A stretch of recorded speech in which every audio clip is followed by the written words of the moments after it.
Bueno, vamos a ver ahora expresiones diferenciales en derivadas parciales de segundo orden, que van a ver que a veces lo agregamos como e de dp. Bueno, empecemos por la ecuación de Laplace. En este tema vamos a ver tres ecuaciones muy conocidas y aplicables en la física, que son la ecuación de Laplace, la ecuación del calor y la ecuación de ondas. Vamos a empezar por la ecuación de Laplace. La ecuación de Laplace es laplaciano de u igual a 0. Y en cartesianas, coordenadas cartesianas, tres dimensiones, sería uxx más uy más uzz igual a 0. Esta ecuación de Laplace se presenta siempre en estado estacionario, o sea, no depende del tiempo. Es variables espaciales y no cambia con el tiempo. Por eso estado estacionario. Por ejemplo, para calcular potencial gravitatorio en un lugar donde no hay masas, calcular potencial eléctrico en un lugar donde no hay cargas eléctricas, o sea, entre cargas, pero no dentro de no están las cargas. Para calcular la distribución de temperatura en un lugar donde no haya ni fuentes ni sumideros de calor. Y básicamente se va a usar para resolver problemas de contorno. Problemas de contorno son problemas que tienen un dominio, una ecuación que se tiene que verificar adentro del dominio y que tiene que satisfacer condiciones de contorno en el contorno de ese dominio. Y bueno, según lo que se conozca de ese contorno, vamos a clasificar el problema de contorno de la siguiente manera. Problema de Dirichlet.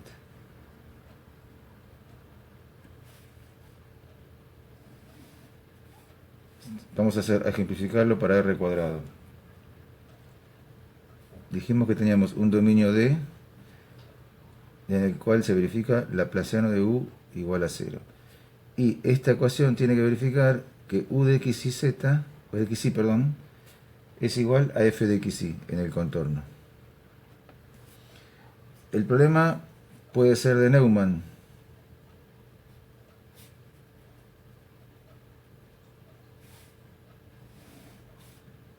Si estamos en R cuadrado, tenemos un dominio D, la ecuación de laplaciano de u igual a 0 que se verifica dentro del dominio, y en el contorno, bueno, acá tenemos el versor normal, y lo que se verifica es que la derivada de u respecto de la normal, la derivada de u de xy, pongamos respecto de la normal, es igual a una f de xy conocida. O sea, en Dirichlet conocemos el valor de la solución u de xy en los puntos del contorno. En el caso del problema de Neumann, conocemos el valor de la derivada normal de u de xy en los puntos del contorno.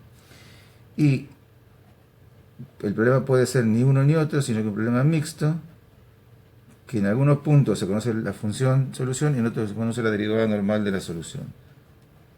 Entonces estamos en R cuadrado, tenemos un dominio D, adentro se verifica el laplaciano de igual a 0, y el contorno vamos a dividirlo en dos partes, C1 y C2. Entonces, en C1 se verifica que u de xy es igual a una f de xy. En C2 se verifica que la derivada de u de xy respecto de la normal es igual a una g de xy. Y C, o sea, todo el contorno, es igual a C1 unión C2.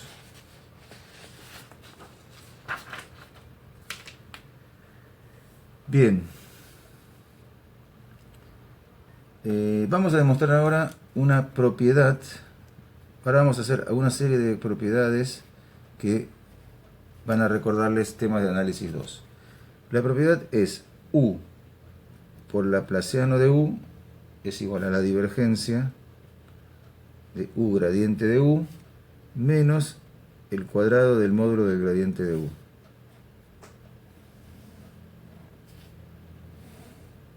Vamos a demostrar esta propiedad.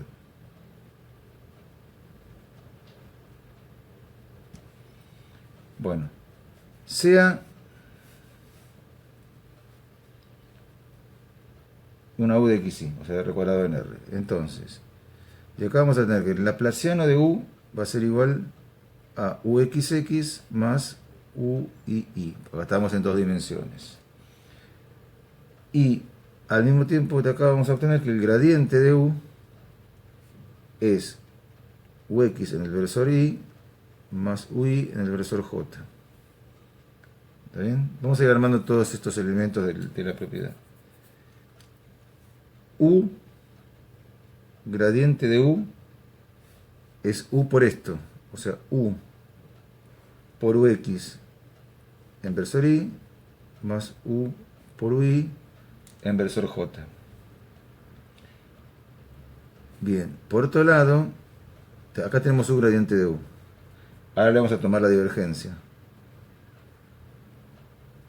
La divergencia de U gradiente de U es primera componente respecto de X más derivada de segunda componente respecto de Y. Derivada de Ux respecto de X más la derivada de Ui respecto de Y. Bueno, esto es igual a, derivamos como producto en ambos casos, nos queda Ux por Ux, o sea, Ux cuadrado, más U por Uxx, más Ui por Ui, o sea, Ui cuadrado, más U por Ui. Bien, vamos a llamar a esta expresión 1. Por otro lado, el cuadrado del módulo del gradiente de U va a ser igual a, el gradiente de U es esta, el cuadrado del módulo es primera componente del cuadrado más segunda componente del cuadrado, o sea, Ux cuadrado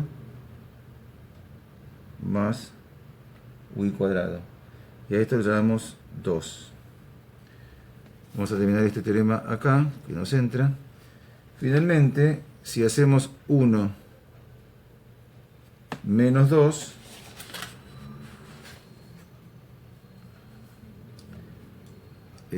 al hacer 1 menos 2, vamos a tener que la divergencia de U gradiente de U, primer miembro de 1, menos el cuadrado del módulo del gradiente de U, segundo miembro de 1, va a ser igual a, y fijémonos lo siguiente, al restar 1 menos 2, este X cuadrado se va a cancelar con este, y este U cuadrado se va a cancelar con este, al hacer la resta. Entonces, nos va a quedar Uxx más Ui. O sea, U, factor común de Uxx más Ui. ¿Y quién es esto? Uxx más Ui, de acuerdo a lo que vimos en su momento, es el laplaciano de U. Por lo tanto, nos queda que la divergencia de U gradiente de U menos el cuadrado del módulo del gradiente de U es igual a U por el laplaciano de U. Que eso es lo que estábamos queriendo demostrar.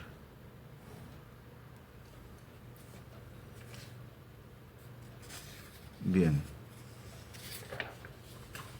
Bueno. Vamos a recordar ahora el teorema de Gauss-Ostrogradsky para usarlo enseguida.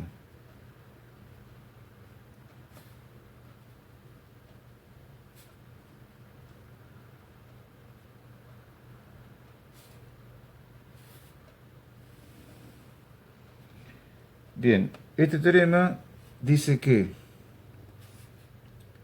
si estamos en un plano R cuadrado de coordenadas x, y, tenemos en él un dominio D y definido un campo vectorial A.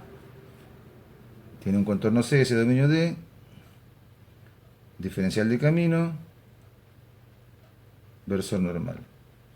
Bien, entonces el teorema este dice que la integral doble en ese dominio D de la divergencia del vector A, diferencial X, diferencial Y, es igual a la integral cerrada en C, o sea, la circulación del vector A por el versor normal, diferencial del camino. O sea que la integral doble de la divergencia sobre todo el dominio es igual a la circulación de la derivada normal, la normal, digamos, del campo vectorial.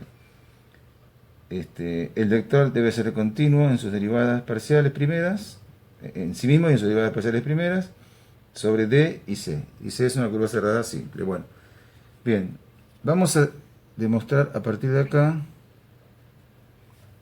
una propiedad. Si aplicamos el teorema de Gauss-Ostrogradski que vimos recién con el campo vectorial A igual a U gradiente de U, como vimos recién, U gradiente de U es un campo vectorial, o sea, era U UX en X más U UI en J. Entonces nos va a quedar que la integral doble en D de la divergencia de U gradiente de U, diferencial X, diferencial Y, es el miembro del teorema de Gauss-Ostrogradski, es igual a la integral cerrada en C de U por el gradiente de U, que es un vector escalar, el producto, el versor normal, diferencial del camino a lo largo de la curva. Bueno, gradiente de U escalar el versor normal es la derivada de U respecto de n, o sea que esto lo podemos escribir como la integral cerrada en C de U por la derivada de U respecto de la normal, diferencial de camino. Y acá podemos reemplazar U, divergencia de U gradiente de U, por lo que vimos en la propiedad anterior, o sea, sería U laplaciano de U menos, que sería más, esto es lo que tenemos, divergencia de U gradiente de U, entonces U laplaciano de U más el cuadrado del gradiente del módulo de U. O sea, esto sería U, ¿cómo era esto? U laplaciano de U más el cuadrado del módulo del gradiente de U. O sea que esto se puede escribir como la integral doble en el dominio D de U gradiente de U diferencial X diferencial Y más la integral doble en el dominio D del cuadrado del módulo del gradiente de U diferencial X diferencial Y, eso es esta primera parte, igual a la integral cerrada en C de U derivada de U respecto de la normal, diferencial de camino. Bueno, y esta es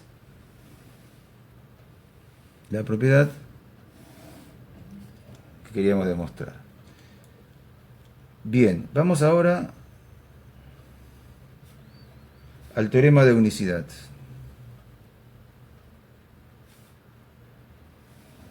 Vamos a anunciarlo, a ver qué nos está diciendo este teorema de unicidad.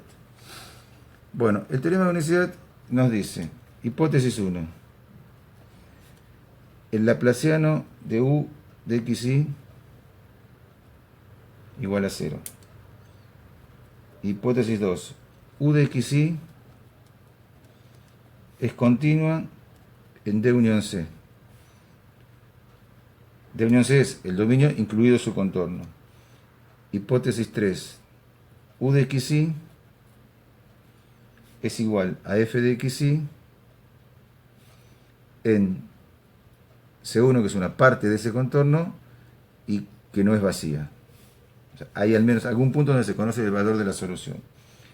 Hipótesis 4, la derivada de U de xy respecto a la normal es igual a una g de xy en C2, que es otra parte del contorno.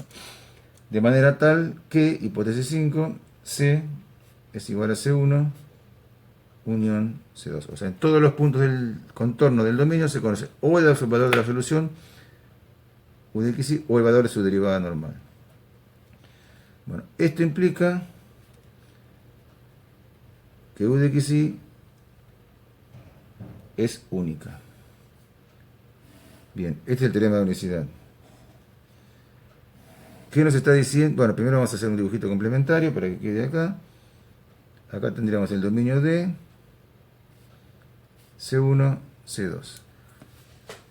¿Qué nos dice este teorema? Este teorema nos está diciendo que si tenemos un problema de contorno que es de Dirichlet o mixto, Dirichlet cuando C2 es vacío y siempre se conoce el valor de la solución, o mixto cuando es parte y parte, la solución que tiene es única.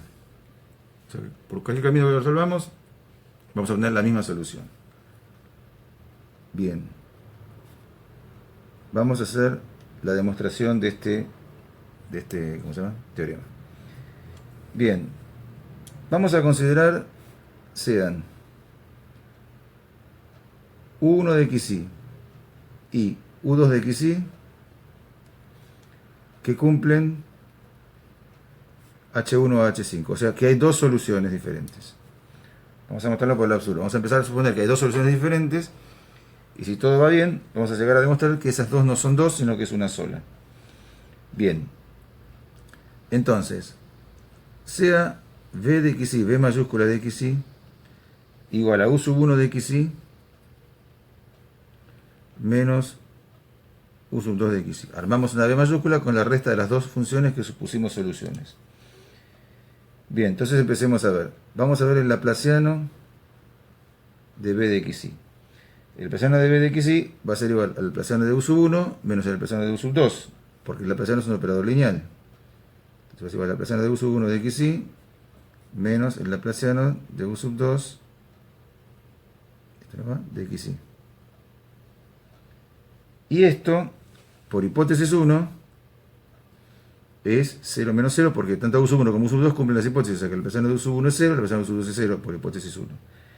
O sea que tenemos que el laplaciano de V de xy es igual a 0 en todo el dominio D. Bien. Por otro lado, V de xy también va a ser continuo en todo el dominio D, porque va a ser la resta de dos funciones continuas. Esto es por hipótesis 2. Vamos a poner por hipótesis 2. Después, sobre C sub 1, tenemos que V de xy igual a U sub 1 de xy menos U sub 2 de xy es igual, por hipótesis 3, a f de xy menos f de xy. O sea que es igual a 0. O sea, v de xy es igual a 0. Vamos a ponerlo así. Implica que v de xy es igual a 0 en C sub 1. 2. Sobre la curva C sub 2 vamos a tener que la derivada de v de xy respecto a la normal va a ser igual a la derivada de U sub 1 de xy respecto a la normal menos la derivada de U sub 2 de xy respecto a la normal. Y considerando la hipótesis 4, ambas son iguales a g de x, o sea, va a ser igual a g de xy menos g de xy, o sea, 0, digamos lo mismo menos lo mismo, igual a 0. Entonces, vamos a tener que la derivada de v de xy respecto a la normal es igual a 0 en los puntos de la curva C sub 2. Esta es la condición 3. Bueno, muy bien. Ahora vamos a aplicar esta propiedad que tenemos acá, pero en vez de U va a ser V. O sea, V, laplaciano de V, etc. ¿no? Entonces vamos a aplicarla. Bien. Entonces tenemos propiedad anterior. La aplicamos acá. Entonces nos va a quedar que la integral doble sobre D de V por el laplaciano de V diferencial X diferencial Y va a ser igual, bueno, perdón, más la integral doble en D del cuadrado del módulo del gradiente de B diferencial X diferencial Y va a ser la integral cerrada sobre el contorno C de B por la derivada de B respecto a la normal diferencial del contorno. Bueno, muy bien.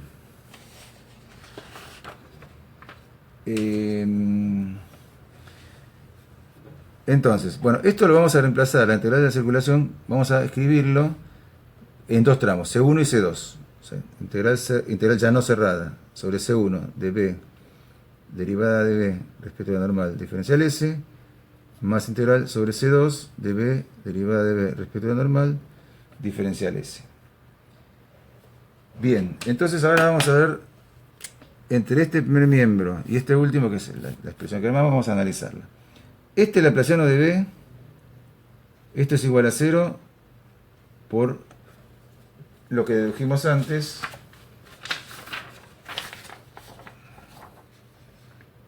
uno. Después, seguimos acá, pongo esto acá para que se vea. Sobre C sub 1, esto es igual a 0 por la expresión 2. Y sobre C sub 2, derivada de B es igual a 0 por la expresión 3. ¿Está bien? Por lo tanto, lo que nos viene quedando en este miembro, primer miembro, que es esto, el primer término se fue, entonces nos queda el segundo. La integral doble en el dominio del cuadrado del gradiente de B diferencial X diferencial Y es igual a, y acá nos quedó 0 esta por B y 0 esta segunda por la derivada normal, o sea que esto da 0. Ahora bien, el cuadrado del gradiente de B es mayor o igual que 0 porque es el cuadrado. Entonces, ¿qué pasa con esto? Si estamos integrando, el cuadrado del gradiente de B es la función del integrando, una función que siempre es no negativa, o sea, mayor que 0 o 0, en todo un dominio, y el resultado es 0, como no hay negativos que puedan compensar ningún positivo, la única que nos queda es que el módulo del gradiente de B, el módulo cuadrado o el módulo es lo mismo, es igual a 0. ¿Está bien? Ahora, ¿quién es el módulo del gradiente de B? El módulo del gradiente de B, o el módulo cuadrado del gradiente, vamos a ponerle cuadrado. El módulo cuadrado del gradiente de B es bx cuadrado más bi cuadrado. Como esto tiene que valer para todo x y para todo y, entonces, vamos a seguir acá, la única que nos queda es que bx es igual a 0 y bi es igual a 0. Lo cual implica que b de xy, que era u sub 1 menos u sub 2, es igual a una constante k. ¿Está bien? Bien, entonces, llegamos a que la diferencia entre 1 y u2 solamente por ahora puede ser una constante numérica. Entonces tenemos que b de xy es continua en C unión D. ¿Eso de dónde sale? Eso sale de la hipótesis 2. Digamos, de esta conclusión que viene de la hipótesis 2, porque B es resta de funciones continuas. Entonces, b de xy es continua en C unión D, perfecto. Voy a ponerlo por hipótesis 2 si quieren para que quede claro. Y por otro lado, b de xy es igual a 0 en C1. Esto sale por la conclusión numerito 2 que sacamos antes, que es la misma que está acá. Bueno, entonces, si b de xy es continua en C unión D, y en una parte de C, sé cuánto vale, que es 0, y no puede haber saltos, la única que me queda es que b de xy sea igual a 0. Si b de xy es igual a 0, entonces u sub 1 de xy es igual a u sub 2 de xy. Esto confirma la tesis, que es única. ¿Está bien?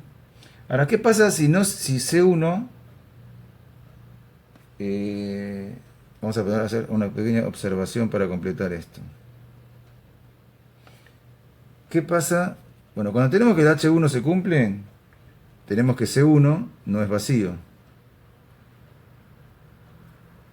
H3, perdón. La tercera hipótesis era la que decía que u de xy es igual a f de xy en C1 no vacío. Cuando esto se cumple es lo que acabamos de demostrar.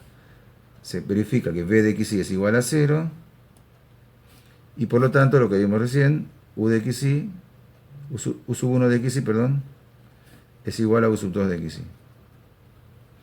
Ahora, si la hipótesis 3 no se cumple, y C1 sí es vacío, entonces b de xy no podemos decir que es igual a 0 porque no tenemos esto para afirmarlo, pero sí podemos decir que es igual a una constante. Entonces tenemos que u sub 1 de xy es igual a u sub 2 de xy más la constante. O sea que si no tenemos que una zona del contorno donde sepamos la condición el valor de la función solución, es el caso del problema de Neumann, la solución es única, o sea, no es única estrictamente, pero salvo constante aditiva, sí sería única. O sea, solo difieren en una constante, en el caso de Neumann. O sea, Dirichlet y mixto, la solución es única. Problema de Neumann, la solución es única, salvo constante aditiva. Bueno, vamos a ver ahora el teorema del máximo. El teorema del máximo nos dice que si u de xy es armónica en D unión C, o sea, el Laplaciano es igual a 0, y u de xy es continua en D unión C,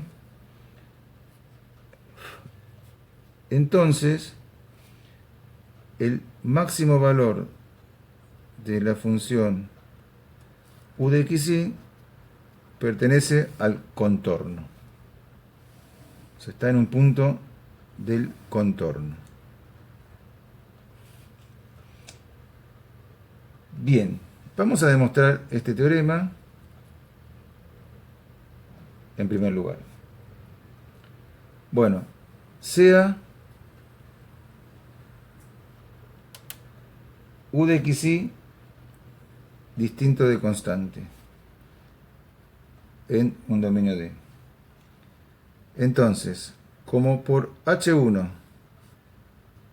U es armónica en D, entonces podemos afirmar que va a existir B conjugada armónica en D, de manera tal que va a existir una F de xy o F de z igual a U de xy más I B de xy, que va a ser holomorfa en ese dominio D. O sea, tengo una armónica, va a tener conjugada armónica, y podemos armar con U más I B, es un par conjugada armónica, una función F de z holomorfa.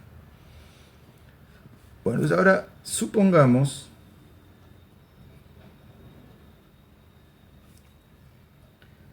que el máximo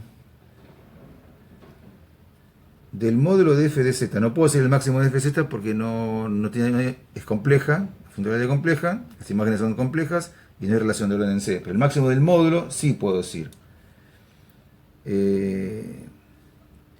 Es igual a un punto A que es interior el dominio D, o sea que no está en el contorno, que es un punto interior. Entonces estoy negando, no estoy negando ni siquiera esta tesis porque estoy hablando de otra función, no estoy hablando de U, estoy hablando del módulo de f de z, pero no importa, es un auxiliar que vamos a usar para llegar ahí. Bueno, entonces, veamos. Vamos a considerar un gráfico para acompañar el desarrollo de esto. Tenemos el dominio D y el camino C de su contorno. Y nosotros estamos suponiendo que el máximo del módulo de f de z está en un punto interior, adentro. Entonces, alrededor del punto interior SA, bueno, vamos a poder con radio R recorrer puntos Z, que son A más R por L y phi. Bueno, entonces, por el teorema de la integral de Cauchy, que lo vamos a aplicar ahora,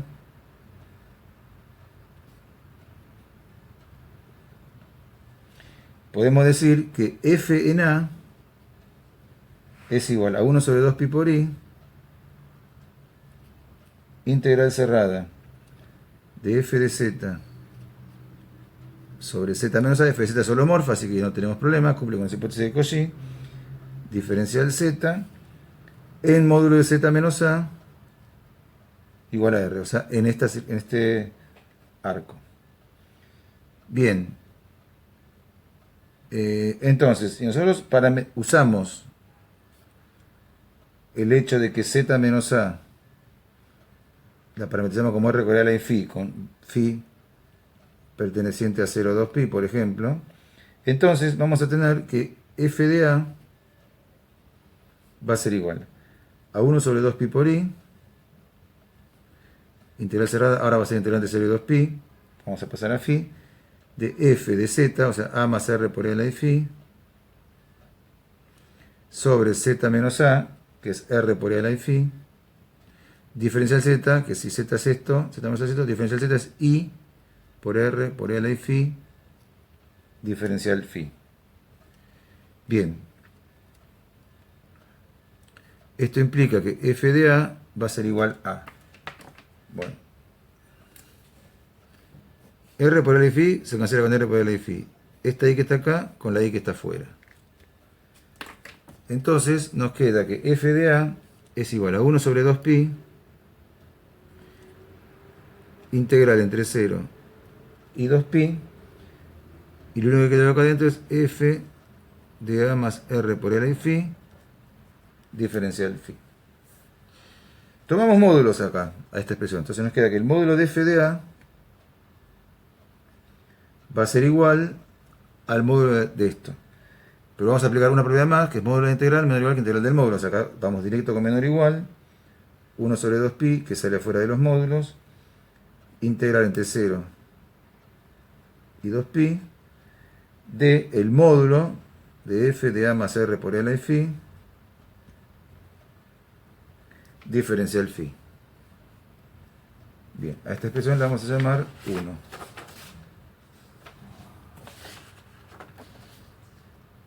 Muy bien. A ver, ¿qué pasa con esto? Bueno, nosotros dijimos que el módulo de f de a es igual al máximo del módulo de f de z. Entonces, esto significa que si este módulo es el máximo, lo sumo ahora otro igual, pero no menor, todos los puntos que están sobre esta circunferencia tienen un módulo igual o menor al módulo de f de a. Entonces, va a pasar dos cosas, que el módulo de f de a va a ser mayor que el módulo de f de a más r por l y phi, para algunos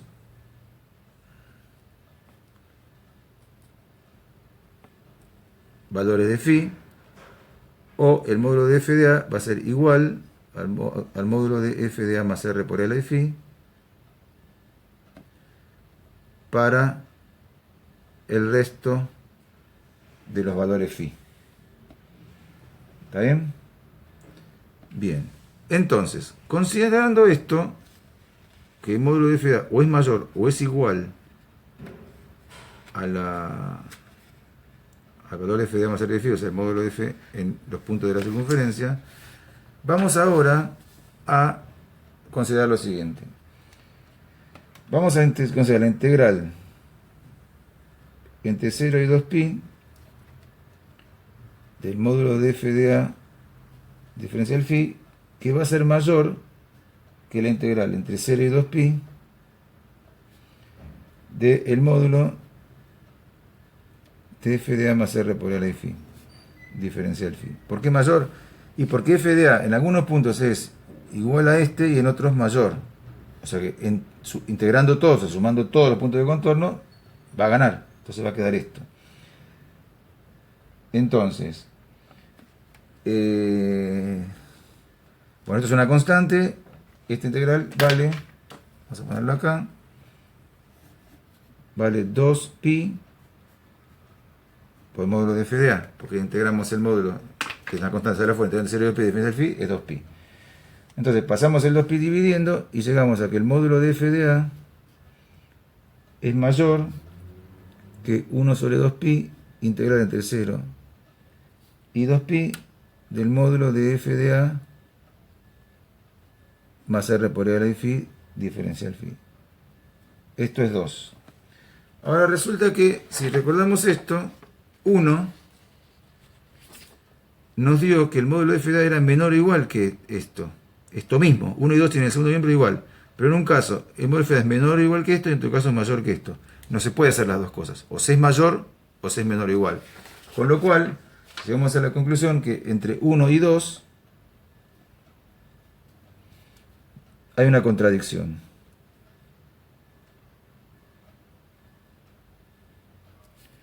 Y esa contradicción provino de la suposición.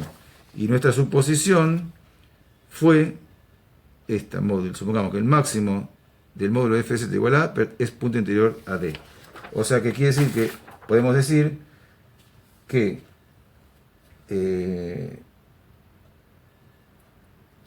el máximo